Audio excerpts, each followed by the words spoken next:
सेना में जवान ज्यादा हैं, ऑफिसर्स कम। आर्मी में करीब 43,000 ऑफिसर हैं और जवान 11 लाख से भी ज्यादा। वो जवान ही हैं जो आगे बढ़कर सरहदों पर लड़ते हैं। उनका हुनर, उनका साहस और उनका कौशल ही जीत भारतीय सेना को दिलाता आया है। और आपको बता दें कि ये जो अग्निवीर योजना है वह ऐसे ही रंगरूट्स के लिए है, ऐसे ही नौजवानों के लिए है जी जो इसको पूरी तरीके से लागू करते हैं। इन्हीं पर ये लागू होने वाली है और इसीलिए हमने तय किया, इसी मुद्दे पर बात करते हैं एक ऐसे चेहरे से, एक ऐसे व्यक्तित्व से जो युद्ध में वीरता के लिए भारतीय सेना का जो उच्चतम सम्मान है, परमवीर चक्र, उससे नवाजे गए हैं। मैं बात कर रहा हूं ऑनररी कैप्टन योगेंद्र यादव की। आपको बता दूं कि करगिल युद्ध में टाइगर हिल्स को फतह करने के लिए कैप्टन यादव ने दुश्मनों की 17 गोलियों को अपने शरीर पर झेला था और इस पराक्रम के लिए परमवीर चक्र से नवाजे जाने वाले वो देश के सबसे युवा सैनिक हैं। वही कैप्टन योगेंद्र यादव मेरे साथ हैं। हमने कुछ देर पहले इस बातचीत को उनके साथ रिकॉर्ड किया है। कैप्टन यादव से मेरा पहला सवाल यही पूछना चाहा कि आप अग्निपथ योजना को जो सरकार ने एक हफ्ते पहले लागू करने की घोषणा की है, उसको आप किस नज़र से देखते हैं? अब इसमें भी क्लैरिफाई करना सरकार को जरूरी होगा कि कहीं ना कहीं उनके बच्चों के और माँ बाप के तो कम से कम एक मन के अंदर शंका है कि 4 साल के दौरान अगर मेरा वो अग्निवीर माँ भारती के लिए शहीद हो जाता है तो जो एक सरकार ने एक अमाउंट रखा है कि हम शहीद होने वाले जवान को, अग्निवीर को इस तरह का इतना अमाउंट देंगे, क्या उस अमाउंट से वो परिवार या उसके माता पिता या उसकी बीवी और बच्चा उस जीवन को जी पाएंगे?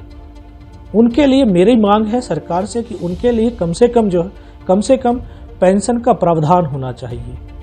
दूसरी एक और मेरी जो है सरकार से और एक और प्रार्थना है, उनको मांग है कि लड़ाई लड़ेगा जवान, जब जाएगा उसमें जोश है, जुनून है, माँ भारती के लिए अपने आप को समर्पण की भावना है, तभी तो वो सेना के अंदर, चाहे वो 2 साल या 3 साल या 4 साल के लिए आ रहा है, लेकिन उसके अंदर देशभक्ति और राष्ट्र प्रेम भरा हुआ है।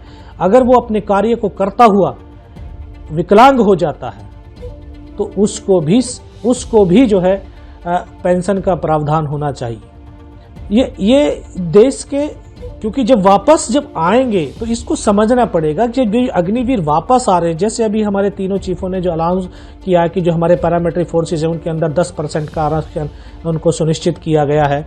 फिर जो बाहर के जो सिविल प्रशासन के क्षेत्रों के अंदर जब ये अग्निवीर वापस आएंगे तो हमारे देश का जो कल्चर है, जो हमारी उस व्यवस्था का कल्चर है, कहीं ना कहीं वो उसमें बहुत बड़ा परिवर्तन आएगा।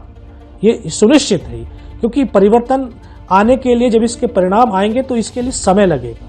इसके 8-10 साल के बाद में कम से कम इसका जो है ये असर और परिवर्तन देखने को देशवासियों को मिलेगा। तो अभी जो हमें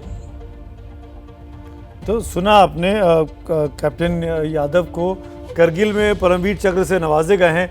सेना ने यह साफ कर दिया है कि आगे जो भी भर्तियां होंगी वो अग्निपथ योजना के तहत ही अब होंगी, यानी जो पहले से लिखित इम्तिहान पास कर रखा हो, जिसका फिजिकल टेस्ट हो चुका हो, वो सब रद्द कर दिया जाना है।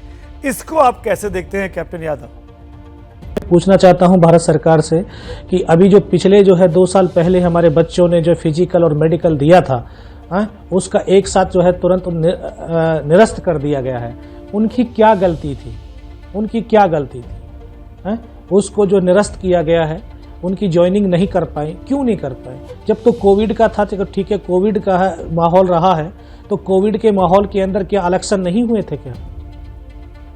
कोविड के दौरान इलेक्शन हुए, लेकिन सेना अपने पहले जवानों को 9 महीने की ट्रेनिंग दिया करती थी। अब अग्निवीरों के लिए कहा जा रहा है कैप्टन यादव की 6 महीने की ट्रेनिंग दी जाएगी। इस फैसले को आप कैसे देखते हैं?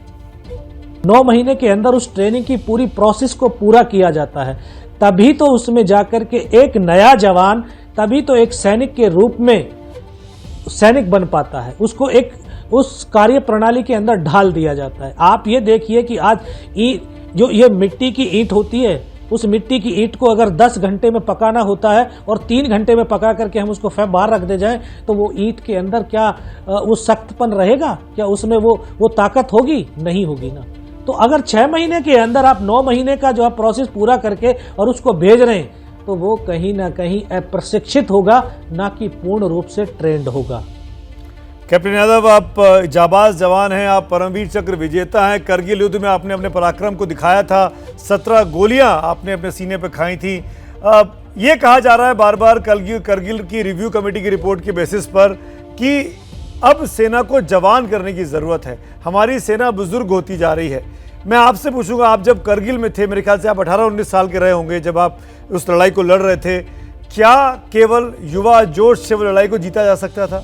आप क्या कहना चाहेंगे? कारगिल का युद्ध 19 साल की अवस्था में लड़ पा रहा था, और मैं तब लड़ पा रहा था वहां पे टाइगर हिल के ऊपर जब मेरे साथ एक अनुभवी लोग थे जिनकी सर्विस मेरे से जो है 10-10, 15-15 साल ज्यादा थी, जिनको एक जमीनी अनुभव था।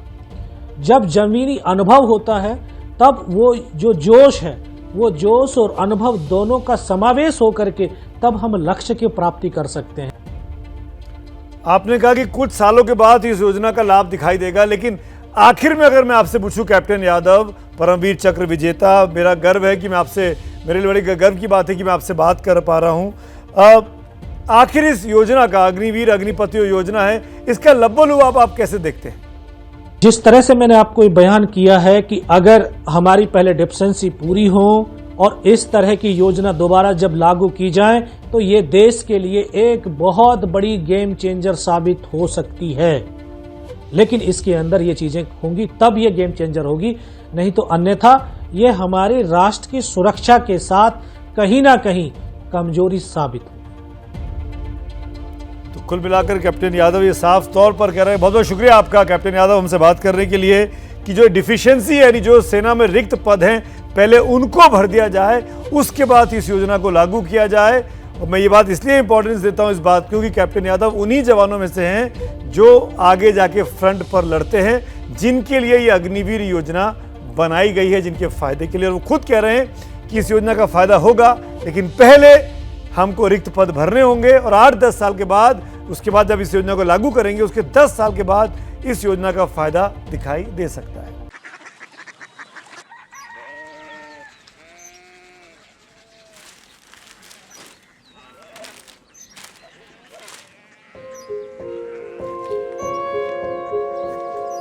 बाबा, बाबा, कोरिया सिटी जानी ना।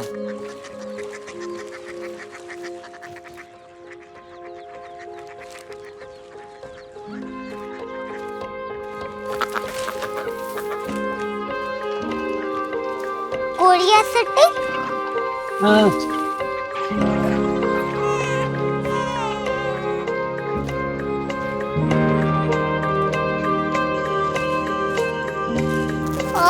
कोरिया सिटी कहाँ पे है? शहर अंग्रेजी लगे हैं।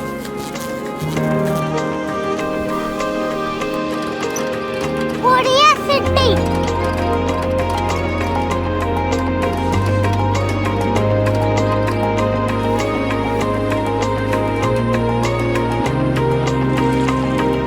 वो बहुत दूर है।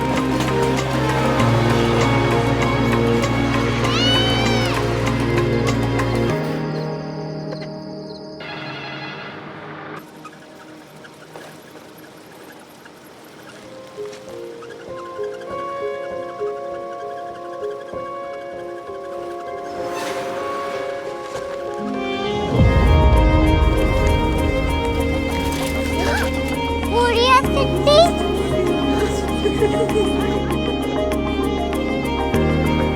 दुनिया कुछ लोग बड़े होते हैं। कोरिया सिटी कहाँ है? प्रोफेसर साहब को पता होगा। हो, ये छोटा वाला ग्लोब लगता है, और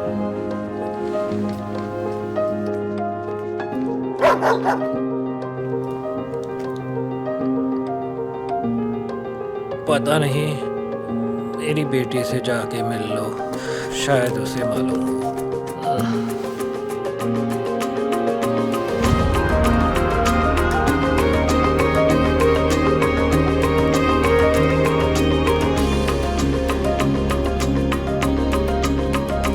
हाय, बाबा ने भेजा है। Come here. Korea city. Korea city नहीं, क्यूरियोसिटी। वो क्या? That's what brought you here? जो तुम्हें यहाँ तक ले आया।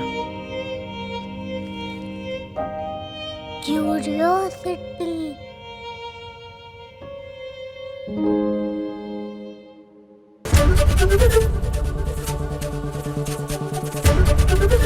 एबीपी न्यूज आपको रखे आगे।